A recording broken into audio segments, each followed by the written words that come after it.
I'm going to be talking about a flood simulator, a different kind of flood simulator that I built during my 3D printing class at Simon University. So, where did this start? Climate change is currently, or the way I see it, at its core, a water crisis, something that affects disproportionately to the marginalized community in the global south. A particular issue I'm focusing on is the 2015 Chennai floods, which displaced nearly 1.8 million people. Since 1980, there has been a 2 times increase in extreme rainfall. Around the world, nearly 40% of the world's population lives within 100 kilometers of a coastline.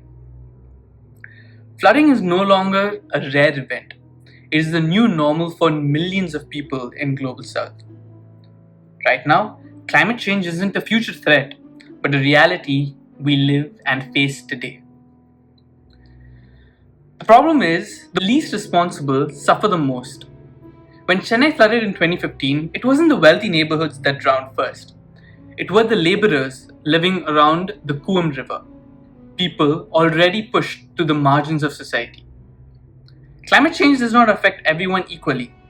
The environmental crisis falls hardest on those with the fewest resources to adapt.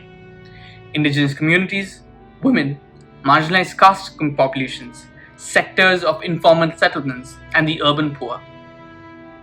If we are serious about tackling climate change, we must center the people most affected and remove the power from those who cause this. We have to make these people not the victim of history, but the force that changed history. This project begins from this very premise. Historically, science and manufacturing has been taken away and made centralized in factories owned by big businesses. 3D printing, however, shifts this, allowing creators to produce their own goods at home, reducing reliance on traditional manufacturing chains. Some argue that this could potentially lower marginal cost even to zero.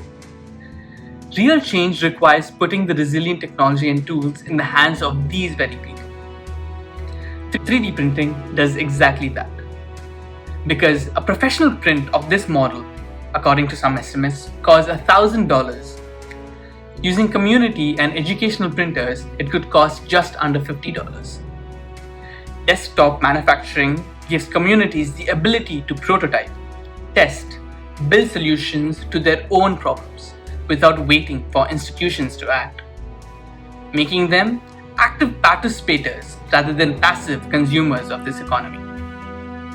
While AI and data are widely free and public today, I really anticipate a future where AI models and data increasingly becomes privatized, meaning that only individuals that can afford have the access to technology, weather prediction, and data that saves lives and their families from these disasters. This is an exploration, and it's at the very beginning of a very accessible way to navigate this issue using 3D printing. Some things we're exploring is flood security models, low-cost 3D printed terrain models that communities can use to visualize flood risks in their own neighborhoods.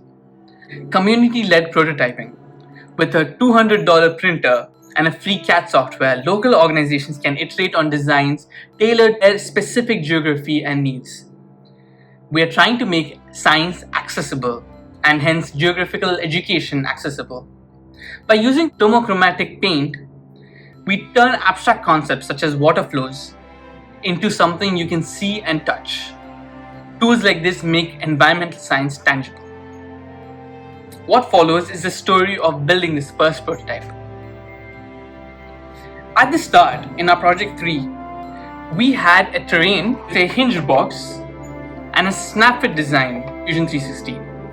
The top surface had the terrain representing the Kuam neighborhood. The terrain modeled the Kuam corridor where marginalized communities were living. This project has a few critical errors.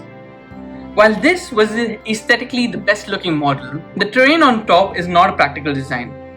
The concept was that the water terrain would have the pumps and the drainage on the bottom half. It pan out well because in this current configuration, we could not have water simulations higher than what the river is currently placed at. This fundamentally restricts the model's capabilities. In some iterations, we had the hinge fuse completely shut. The snap fit, which was right here, would not really work. Project 4 addresses this very issue. We tried to incorporate text in regional languages, Tamil, and with cultural references for easy accessibility. For the snap fit, we fixed this with a 0.4 bilateral clearance. Clicks and holes now release under pressure. Terrain moved inside. The terrain located from the lid top to the inside of the box now has a self-contained flood basin that holds the water itself. We added a rain plate. This perforated plate with 2mm holes simulated rainfall over the terrain. We also added bridges and a few different more geography to the terrain itself. Before we commit to the 20R FDM print, we used a resin braid prototype, which was much faster and much more accurate. Resin printing uses UV light to cure liquid resin layer by layer, making it much finer detail than filament-based printing. This prototype caused multiple errors. The rain plate didn't fit. The dowels were again too tight. Sharp edges posed a safety hazard and actually caused an effect called the elephant leg effect under the basin. All of this were corrected before the 20R FDM print. FDM is essentially fused deposition modeling. In this kind of 3D printing, we heat a thermoplastic filament and extrude it layer by layer through a nozzle on the build platform, based on a digital model that we've designed in CAD. This extruded material cools and solidifies immediately, fusing with the previous layer to build a complete 3D object from the bottom. The lowermost layer, the bottom box and the terrain, took 20 hours of print, and we printed this in the Prusa Core 1. The rain plate took 2 hours in the same printer. The lid, however, took only 7 hours, and we used the Prusa MK4. The total weight with this support was 226 grams.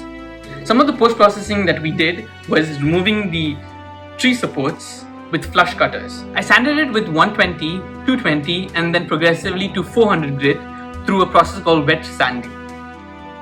Thermochromatic paint was applied directly on the terrain surface, and then we assembled the dowel and attached the lid. The final model works.